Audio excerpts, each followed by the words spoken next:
Hi and welcome. You're listening to the X22 Report. My name is Dave and this is episode 1329B and today's date is July 11th, 2017, and the title of the episode is The Bad Guys Are Grasping at Anything. Their time is almost up. Now, before I get started, I just want to make an announcement. I uploaded an interview with Andrew Hoffman. It is on the X22 Report Spotlight YouTube channel. So all you need to do is go over to YouTube, type in X22 Report Spotlight. It will bring you right to the video. Or you can view the video on the X22Report.com site, the News Sentinel.com site. All you need to do is scroll down a little bit, look over to the right hand side, and you can play the video right on the site. Or you can go to Steemit, that's Steemit, STEEMIT.com/@X22Report, and it'll bring you right over the video and you can watch it on Steemit. Let's get into the economic collapse, political and geopolitical news. Now it looks like the deep state, the elite, the central banks, the bad guys, they are grasping at anything they possibly can. And we can see all over the corporate media. It's all over the place. We discussed it yesterday, where we have Donald Trump Jr., where the New York Times reported that there were these emails. Now, remember, they never really had the emails. They never saw them. They were basically told about them, read to them by these different sources. Now, the question is, where did these individuals get these emails? Did they get it from someone, maybe from the FBI, from the NSA? Did they get them from Rob Goldstone? He is the intermediary that basically handled the emails between Donald Trump Jr. and this Russian lawyer, and he was writing back and forth. Because this individual, he's a publicist and a former British tabloid reporter who basically helped broker all this back in June of 2016. So the Times never actually had the email. So Donald Trump Jr. decided, you know something? For the sake of transparency, I'm just going to release and show everyone the emails. And this is exactly what he did. He put it out on Twitter and said, here are the emails. This is what everyone's talking about. And inside this, it said that this lawyer had incriminating evidence against Hillary and her dealings with Russia. And it would be very useful to Donald Trump, who was running for president. And again, it came from Rob Goldstone. And he acted as an intermediary between these two individuals. Now, when we think about this, Donald Trump Jr. said, you know, okay, if you have information, I would love to see it. Why not? Now, the corporate media is out there saying, ha, we got them. This is collusion. Well, Donald Trump Jr., was he really part of the campaign back in June? Actually, this was way before all of this Russian hysteria.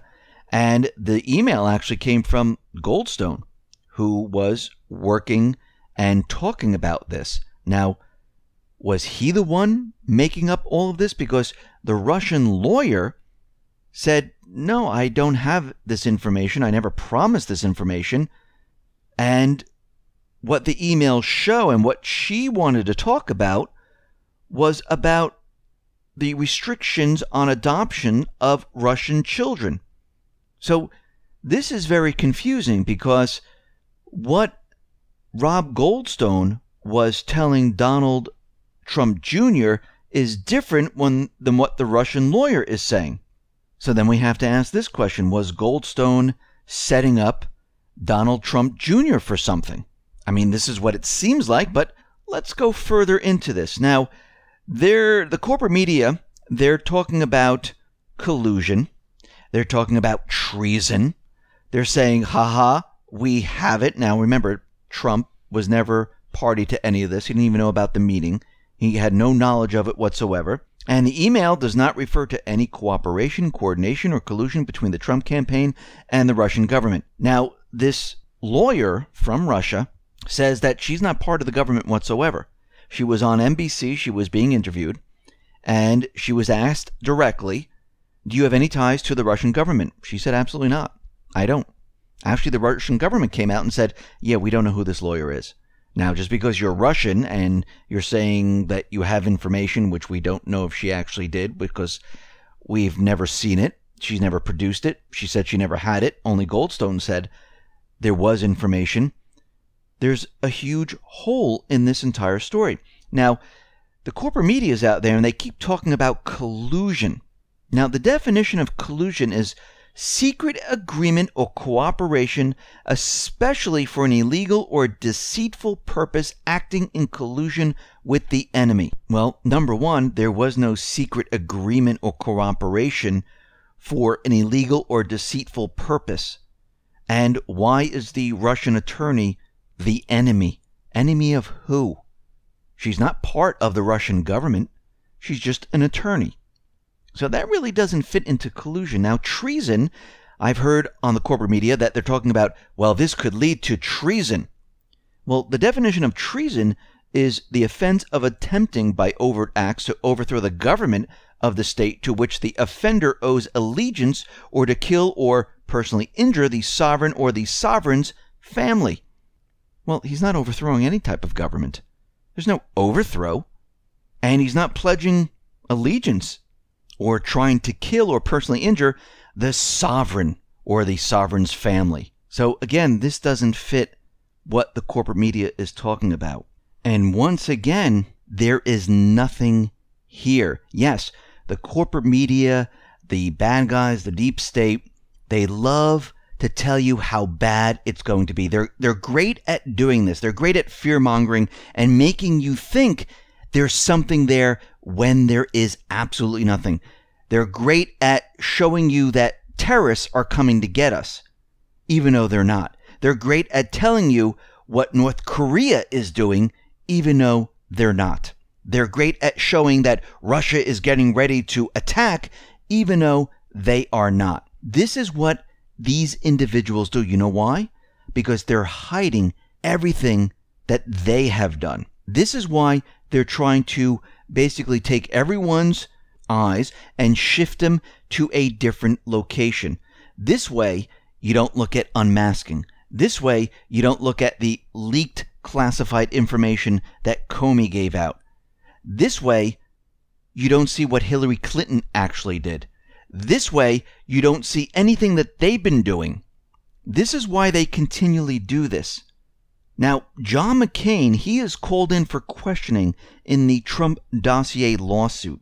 Now remember, he's the one who handed it over and said, yes, we have something, and here it is. And it turned out to be completely fake. And right now, he's being called into question because right now there's a lawsuit, and this is part of a defamation lawsuit regarding his role in the leaking of the opposition research dossier from former British spy Chris Steele, which he compiled on Trump, which turned out to be completely fake, phony, and false. So already we have McCain being questioned. We have all eyes on Comey. We have some type of an investigation on Loretta Lynch, on Susan Rice, on Obama, on the whole unmasking thing. If you really look at what's going on here, all these things are starting to come out slowly but surely.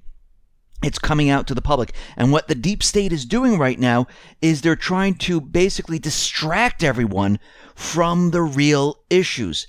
They're never going to run these stories about all of this stuff. They're going to bury it and hide it. They don't want anyone to know about what's really going on. They want to keep everyone busy and thinking that there's Russian collusion, there's some type of conspiracy, when the real crime is with the pedo ring, it's with the unmasking, it's with all the leaking, all the laws that have been broken. And this is just what we're seeing here. This is just a small snapshot. When this eventually, hopefully, blows open, we're going to see things that we've never even thought of. So basically what's happening right now is their time is coming to an end. They are scared right now because there's too much of this information coming out. And they're grasping at anything they possibly can to distract, to stop this from happening. And the corporate media, they're just not going to let up with Russia, Russia, Russia. Because their mission is to get Trump. Period. That's it. They want to keep him busy with this stuff. They want the people of America to continually hear this. This is the way they brainwash America. We're just going to repeat Russian collusion over and over and over and over until you believe us. And we're going to spread this on every single network until you believe. And this is what they're trying to do. Now, Russia is out there, and they're saying that they're going to expel 30 U.S. diplomats and seize U.S. assets. Now, remember, Trump, Putin, they spoke with each other. And of course, the corporate media, well, they weren't sitting in on the conversation. And I do believe that they've been working together all this time. And we have to understand, who are they actually expelling in in Russia? And what assets are they freezing? Do you think it's the good guys, or do you think it's the bad guys? Do you think this was pre-planned? Because it took Russia quite a while, and it's very interesting how it's coming out right after this meeting. Because what we're seeing right now, and I know a lot of people want to see a lot more, they want to see Jeff Sessions, they want to see Trump. Well, Trump really can't do anything as president. He can't say, hey, let's go after this person. He has to hand it off to the FBI. Actually, he has to hand it off to the Justice Department. They will get the FBI to investigate, and that's how that process really needs to work. But a lot of people are saying, well, this is not moving fast enough. We need to move a lot faster on this, and we need to have an incredible investigation. Well, we're so used to thinking that investigations happen in a split second, because the corporate media, when they come out with their information, let's say North Korean hacking, they come out with their information in a day or so saying, yes, we did an investigation. It was North Korea that hacked Sony. Yes, we did an investigation. It was Russia who did this. These aren't true investigations. A true investigation is done in private. A true investigation is done meticulously to make sure that you get all the information. And if they're beginning it maybe back in February, maybe back in March, it's going to take time. It doesn't happen the next day. You need to make sure you get all the information. And believe me, the corporate media is not going to be out there broadcasting that all this is going on. They don't want people to know about this, so they're never going to let anyone know. Now, what's very interesting is that Israel, well, they came out with a bizarre confrontation where they're saying that Israel is calling George Soros a threat to democratic governments, and Israel is going after George Soros. Now, what I think is happening right now is that all these bad guys around the world, they're getting nervous, and they want to separate themselves from these individuals. Because this is what happens when things go the opposite way, where things are starting to come down around bad guys. They start turning on each other. And this is what we're starting to see right now, because we're starting to see that all these individuals, they are nervous and afraid because they know that more of this information is continually coming out. You might not see it in the corporate media, but more of it is continually coming out. And once the Justice Department, once all of this does come out and they actually make an announcement that they're going after someone, well, we're going to see things change completely. Now, we see the U.S., they intercepted a ballistic missile in a THAAD missile test. Now, remember, when they do these tests, they know the missile, they know the trajectory, they know everything about it, and they basically pre-plan the whole thing so it can intercept that missile. And this is what they've done before, and we can see that, yes, they're applauding, saying it works perfectly, but again, it's not working against a true enemy where their missiles bob and weave, they dive, they move, and it's not an exact trajectory. Now, if we're using it against North Korea, it might be a little bit easier, but against China, against Russia, well, it's not going to work that well. Now, yesterday we reported on how Russia was saying, yeah, this missile that North Korea launched, well, it is not an ICBM. Now, what's very interesting about all of this, and it's funny how the corporate media is not reporting on this, the South Korean intelligence agency, their service has reported that North Korea does not appear to have the technology to build an intercontinental ballistic missile. They don't even have the testing facilities. The missile that was launched was a modified version of an intermediate range missile that North Korea tested. Pretty much what Russia has said. Now, the United States is still out there saying it was a ballistic missile. It can hit Alaska. It can hit anything in the world. No, they're lying once again. They're using this information to try to push their agenda. The deep state, they want a war. They want to go into North Korea because they know what would happen if they went into North Korea. They know that this would turn out to be a full-scale war because we know that China's there, we know that Russia's there, and it would be a complete disaster in that area.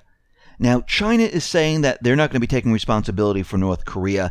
They want other nations to join in. And this looks like the signal saying, listen, we just don't want Russia, which is joining in right now. We want other nations to be on board with our template that we're putting forth, our plan.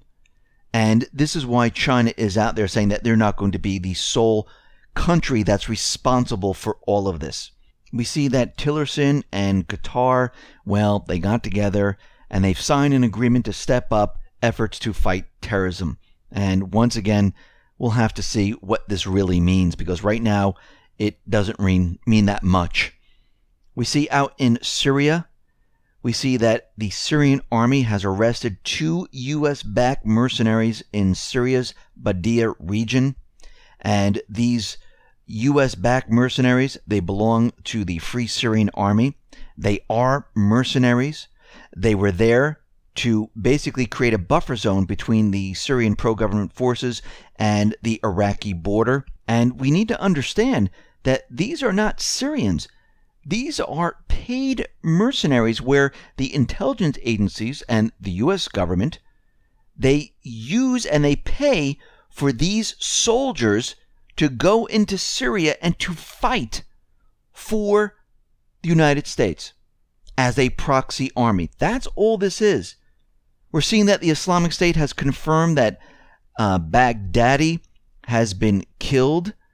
And we've had reports like this before where they were saying that he was dead. I think what this really means right now, since it's coming from the paid mercenaries from the U.S. intelligence agencies, is that we've reassigned Baghdadi. He's no longer with the Islamic State.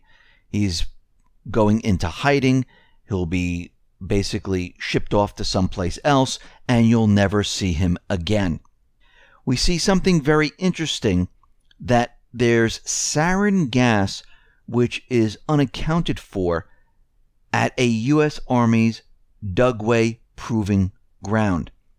Now, this report that came out in 2017, entitled "The Army Needs to Improve Controls Over Chemical Surety Materials," included specifics on the alarming recent case which involves missing sarin.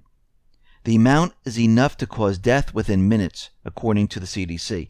Now, this is very interesting because out in Syria, we always hear, oh, sarin gas was used. Oh, sarin gas was used. And we know, because the United States, the UN, Russia, Syria, all signed off that Syria has no sarin gas. Now, to create these false flags, they wouldn't need a lot of it. They just need a little bit to show that there's traces of sarin gas.